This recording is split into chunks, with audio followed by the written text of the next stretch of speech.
Kita simak videonya. Ala jadi pengantin, bukan yang pendamping nikah. Hai guys, welcome di YouTube NS Record Batam seputar gosip artis ter-up to date.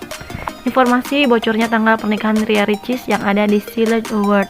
Nah, check it out. Jangan lupa like, comment, and subscribe YouTube channel ini. Terima kasih. Bocornya tanggal pernikahan Ria Ricis dan Rian berada saat di acara Silent Award, di mana waktu itu Tisa Biani dan Dul Jailani sedang PR untuk acara Silent Award.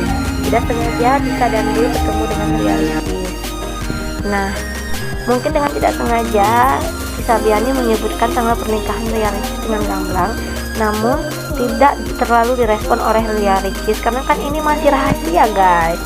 Nah, pada saat di vlog Dul Jailani itu, sontak saja langsung Dul Jailani mengatakan, wah selamat ya, karena waktu itu Tisa diminta menjadi bridesmaid di acara pernikahan Ria Ricis dan Rian, dimana kita tahu Ria Ricis adalah salah satu youtuber terkenal Indonesia.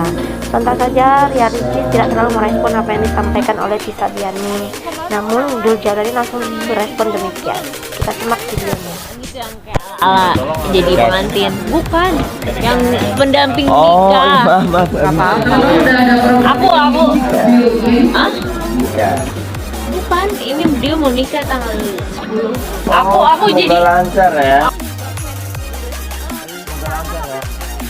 Sontak saja Dul Jailani langsung mengatakan selamat ya, semoga pernikahannya lancar. Tetapi Ria Ricis tidak terlalu merespon. Tapi mungkin perasaan Ria Ricis, aduh di vlogin nih. Dan dia mengatakan kalau aku akan nikah di tanggal 10 November 2021. Dan ketika itu Ria Ricis dan Rian segera pergi. Dan pasti dia juga merasakan itu.